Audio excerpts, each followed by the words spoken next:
All right, one of you asked me to do a fashion show. I can't see me like taking a bunch of clothes off and on, off and on. So as I go someplace, I'll show you what I wear. This was a necklace that I got at a craft show some years back.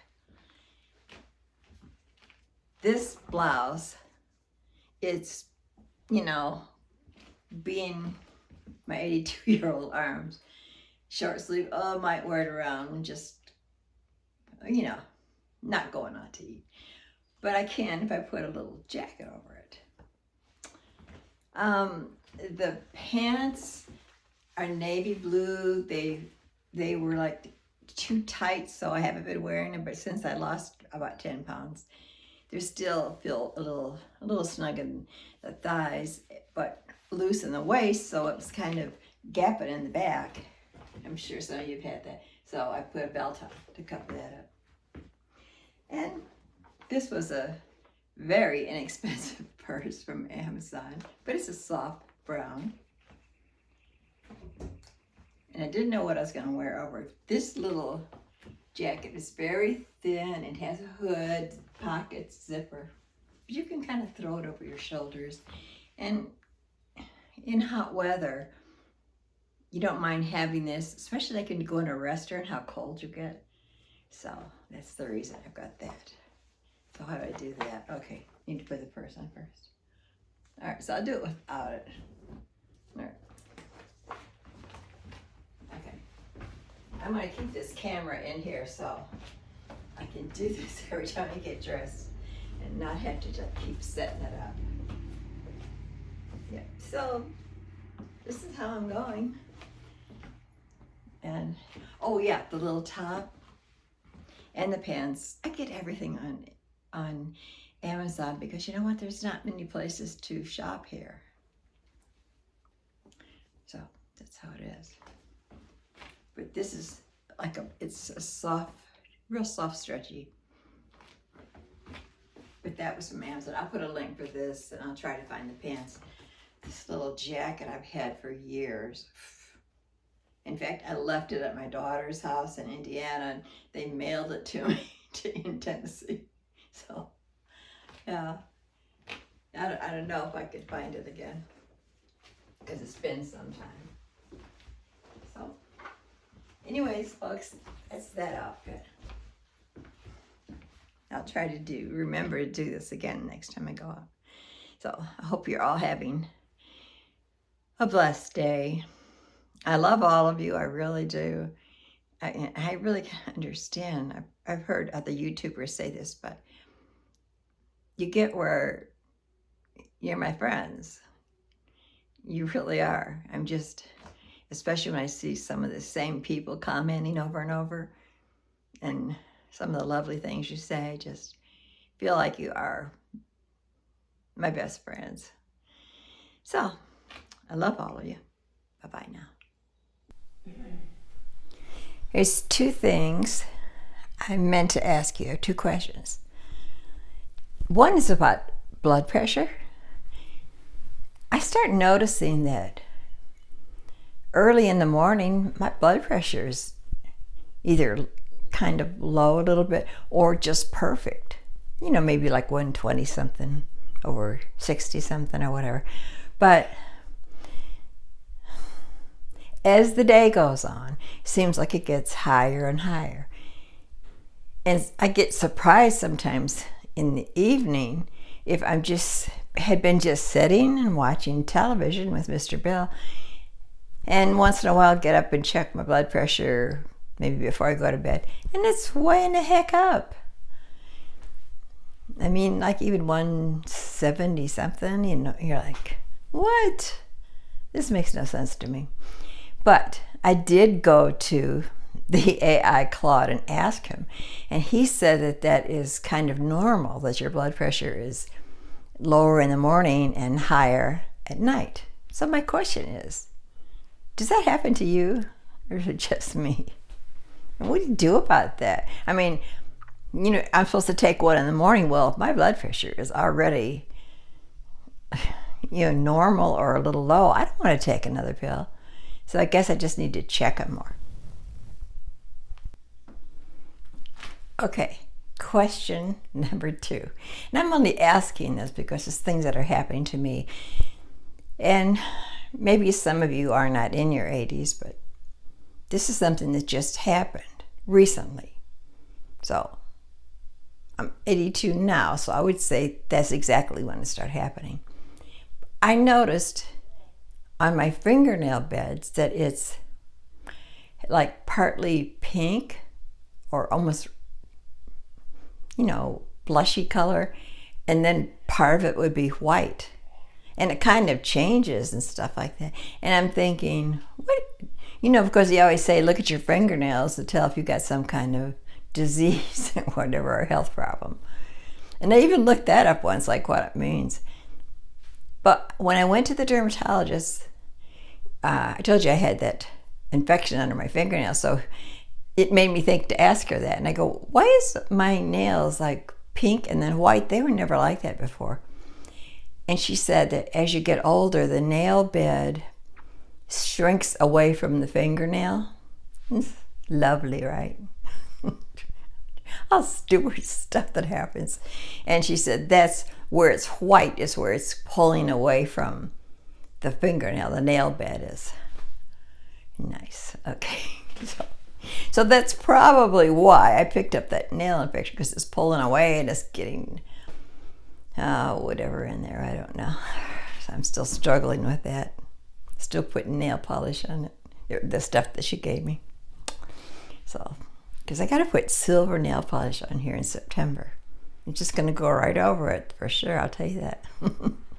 So tell me if you've had that. And I mean, instead of you like wondering what this is all this time, if you are, now you know. And if it happens to you and it hasn't happened, it may never. That's what it is. I mean, it's nothing gross. Nothing gross, but it does leave you wondering.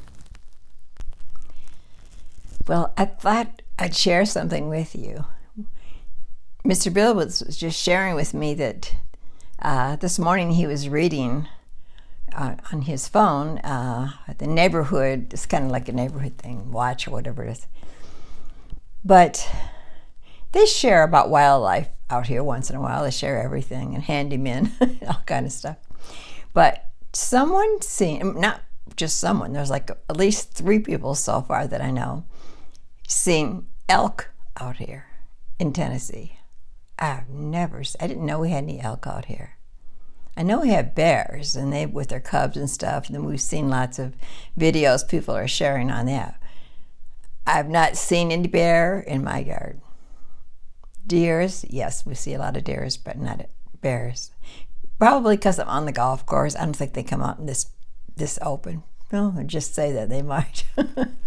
But the elk, from what I understand, can weigh up to like 1,100 pounds or something like that. And she said these things were huge. Wow. So nobody's captured a photo yet. But from what I understand, there were elk in maybe 2019 or something like that. I'm not sure, that were let loose. They were purposely put here. But they're so huge, I'm sure they just stay in hiding. I don't know, but just thought that was interesting. Do you, by any chance, have elk by you? This is so crazy. Another little wildlife thing. Yesterday, I took Millie walking up that hill, that mountain, which was our road. But I took her for a walk, and as we were walking, she stopped to smell something, which she smells everything, so I didn't pay too much attention. But when I looked down, she was nose to nose with a baby bluebird. But it was like sitting so still, and his eyes were closed, and it had no reaction to Millie being nose to nose with it. And she didn't act like she was going to hurt it at all. Birds she doesn't go after. So I'm like, oh, I wonder, is it alive? I couldn't even tell if it was alive. And I looked at it closer and I could tell it was breathing. Didn't know how you go through your head, like, ugh, should I pick it up? And maybe it's okay, maybe it's not okay, I don't know. So I decided to go ahead and do the walk, go up the hill. And on my way, so as I'm going up the hill, I keep looking back and see if it's moving, you know. But it's still like squatted down, setting up, you know how birds do.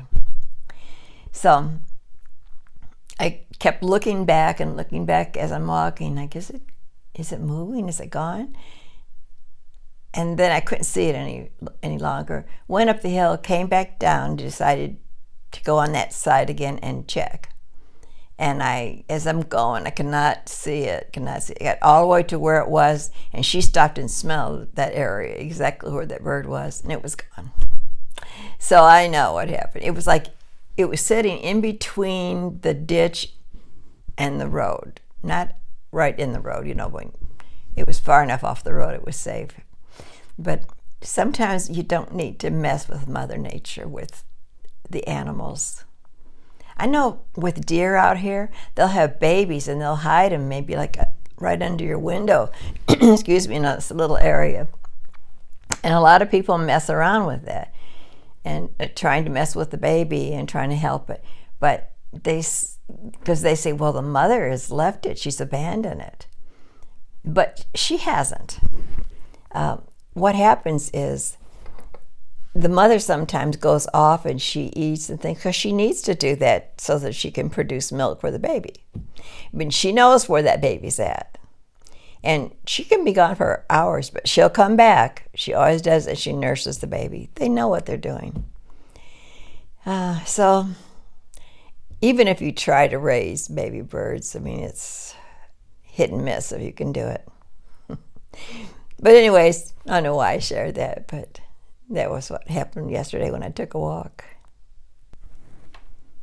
You know, sometimes I'll read a little quote or something, and I think about you guys that this might help you. Those of you who are going through a hard time and maybe you've lost your husband, or there's been a divorce, or whatever it is, loss of a child or anyone, parents, and you just don't feel like going on and living. You don't feel like getting back into life. But this might encourage you a little. It said, hard truth. If you wait until you feel better to start living, you might be waiting forever. Go live your life. Do it sad. Do it anxious. Do it uncertain. Because healing doesn't always come before the experience. Sometimes the experience is what heals. That happened with me and with Mr. Bill. I could have waited for the healing of losing my husband, but sometimes the experience of meeting him is what helps heal. And it doesn't have to be remarrying. It could be just going on with life and doing something. Maybe don't wait until you're not sad. And what was the other? Not sad, or what else is it? Don't wait. Don't wait, until you're not anxious. Don't wait until you're not anxious. Because you can be anxious and worried about doing something. Just do it, even though you feel like that. Okay? Let me know if you do something like that, okay? Just if you take one step. I'm holding this with my hand. It's a little jerky. Okay, guys, thank you.